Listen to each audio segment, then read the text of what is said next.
Assalamualaikum dan selamat sejahtera. Nama saya Puan Asna binti Ismail. Saya mengajar di Sekolah Menengah Kebangsaan Saint Mark. Paparan video ini merupakan laporan kajian tindakan berkaitan kemahiran menulis bagi memenuhi tugasan pendidikan literasi bahasa Melayu di bawah seliaan Dr. Muhammad Zohair bin Zainal. Tajuk kajian tindakan yang saya laksanakan ialah gerabak tas atau lebih dikenali sebagai gerabak teknik amat senang, dan ia ada kaitan dengan kaedah bagaimana untuk mengembangkan penulisan sesebuah isi karangan. Baiklah, hasil pemerhatian dan soal selidik yang telah saya jalankan, saya mendapati sebahagian besar pelajar saya tidak berminat untuk menulis karangan. Mereka juga tidak mengetahui teknik untuk mengembangkan idea dalam sesebuah penulisan. Mereka juga kurang bermotivasi kerana mereka tidak mempunyai kemahiran untuk menulis karangan. Dan yang keempat, pengetahuan mereka sangat terhad sehingga membataskan fikiran mereka untuk menghasilkan sebuah karangan yang mantap.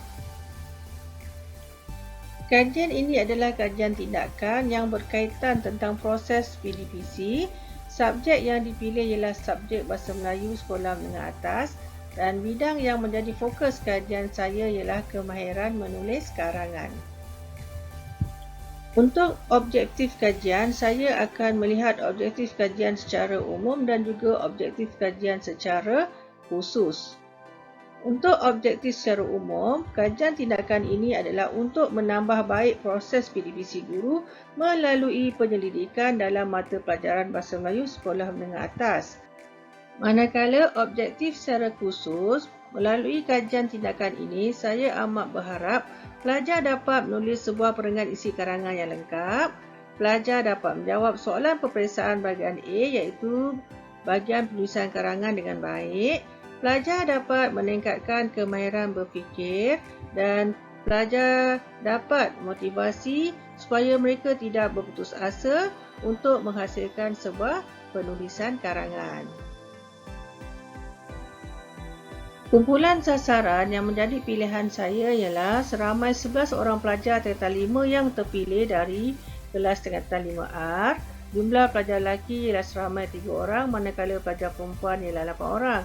Kesemua 11 orang pelajar ini telah mendapat markah antara 15 hingga 40 markah bagi kertas 1, iaitu kertas karangan A dan juga karangan bahagian B dalam peperiksaan pertengahan tahun. Jadi kesemua 11 pelajar ini berpotensi untuk menulis karangan yang lebih baik, dan mereka juga berpotensi untuk dapat markah yang baik dan lulus dalam peperiksaan SPM kelak. Tindakan yang dicadangkan untuk menyelesaikan masalah kelemahan pelajar dalam penulisan, pertamanya saya mengkaji terlebih dahulu apakah kelemahan pelajar saya dalam menghasilkan sebuah penulisan karangan yang baik dan juga lengkap. Kemudian saya memikirkan satu kaedah yang paling sesuai untuk memahamkan pelajar tentang konsep menulis karangan, terutamanya untuk mengembangkan bahagian isi karangan. Hal ini disebabkan saya mendapati pelajar-pelajar saya ini tidak berkemahiran untuk mengembangkan bahagian isi karangan. Jadi saya telah menghasilkan satu inovasi, iaitu gerabak tas ataupun gerabak teknik amat senang, dan saya telah melaksanakan inovasi gerabak tas ini sewaktu PDPC Bahasa Melayu di dalam kelas, terutamanya kepada 11 orang pelajar yang terpilih tadi. Berikut merupakan aliran pelaksanaan inovasi gerabak tas yang telah saya hasilkan.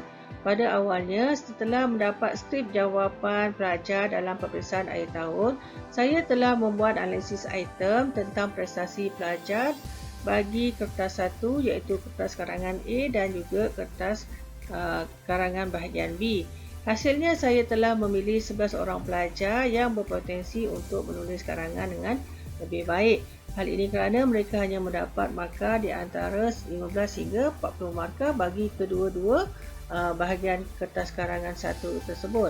Namun begitu, pelaksanaan secara total hanya dapat dilaksanakan pada bulan Jun hinggalah bulan September. sebelum pelajar meneroki peperiksaan percubaan SPM pada bulan Oktober.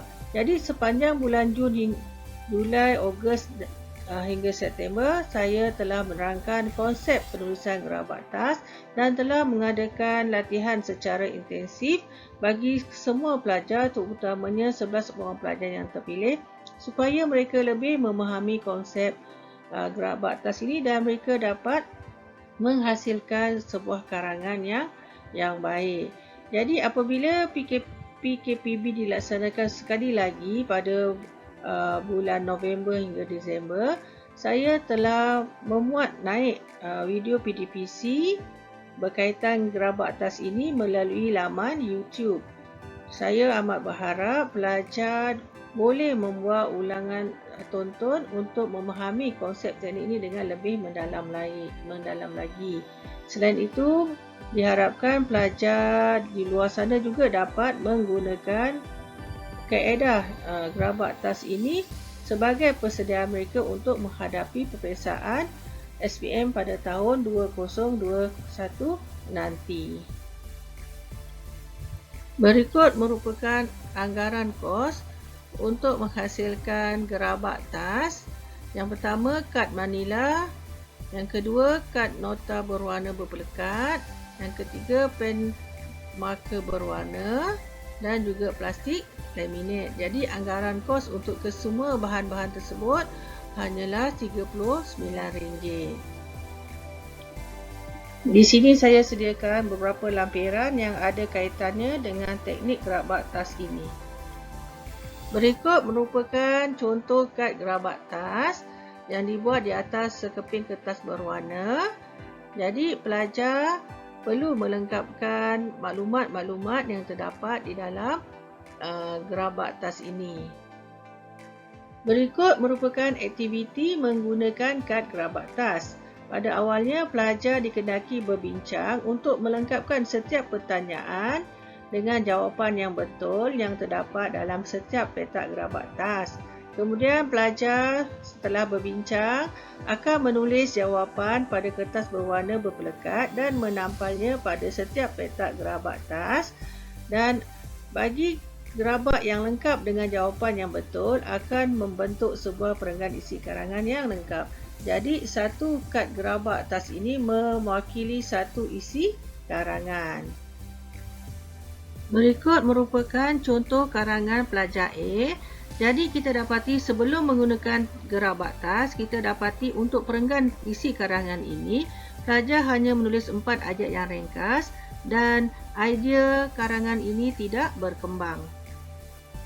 Jadi setelah pelajar A menggunakan teknik gerabak tas ini, kita dapati perenggan isi karangan lebih panjang, lebih lengkap dan lebih kemas serta isinya lebih teratur. Ini pula contoh karangan yang ditulis oleh pelajar B. Kita dapati perenggan isi karangannya agak ringkas. Sebaliknya, kita dapati setelah pelajar B ini menggunakan teknik gerabak tas, perenggan isi menjadi lebih panjang, isinya lebih lengkap dan ayatnya juga lebih gramatis. Berikut merupakan perbandingan markah peperiksaan pertengahan tahun dan juga peperiksaan percubaan SPM bagi 11 orang pelajar yang terpilih. Kita dapati untuk kertas karangan A dan juga karangan B, kesemua 11 pelajar ini telah menunjukkan peningkatan dalam markah karangan mereka. Jadi ulasan secara umumnya, saya mendapati pelajar sudah dapat menyusun idea agar tidak bercampur aduk dalam satu perenggan. Pelajar sudah mengetahui cara mengembangkan idea mereka, pelajar lebih berkeyakinan dengan idea mereka dan pelajar sudah faham konsep penulisan isi karangan. Pelajar juga boleh menonton video PDPC gerabak tas ini yang telah pun dimuat naik dalam laman YouTube, iaitu melalui channel Cikgu Asna Ismail. Ini merupakan contoh pelaksanaan gerabak tas yang terdapat dalam video PDPC tersebut.